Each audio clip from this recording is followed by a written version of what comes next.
ரிவிஷனுக்கு tips கொடுங்க sir அப்படின்னு கேட்குறாங்க. ஸோ ரிவிஷன் எப்படி பண்ணுறது அப்படின்னா, தயவு செஞ்சு நல்லா தெரிஞ்சுக்கோங்க.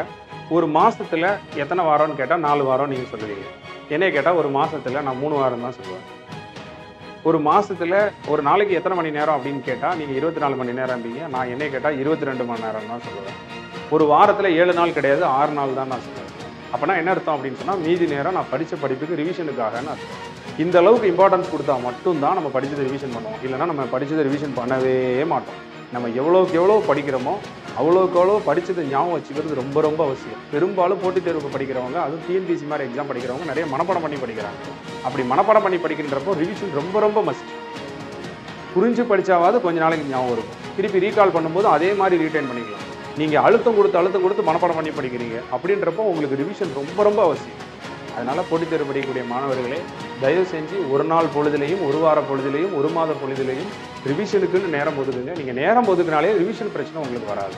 ஒரு விஷயம். ரெண்டாவது விஷயம், ரிவிஷன் எப்படி சார் பண்ணுறது அப்படின்னு கேட்குறீங்க. ரிவிஷன் நீங்கள் எப்படி பண்ணணும் அப்படின்னு சொன்னால், டெய்லி நீங்கள் என்ன படிக்கிறீங்களோ அதை நீங்கள் தெளிவான முறையில் அதை குறிப்புகள் எடுங்க. அதாவது குறிப்புகள் மீன்ஸ் சப்ஜெக்ட் நோட்ஸ் நான் சொல்லலை. என்ன படித்தோங்கிறத எழுதி வைங்க. நீங்கள் இன்றைக்கி என்ன படித்தோங்கிறத ஜஸ்ட் ஒரு டைரியில் ஒரு பக்கத்துக்கு எழுதுங்க.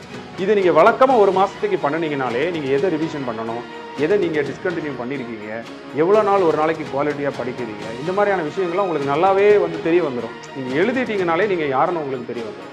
நீங்கள் என்ன பண்ணுறீங்கன்றதை முதல்ல ஒரு 10 நாள் ரெக்கார்ட் பண்ணுங்கள்.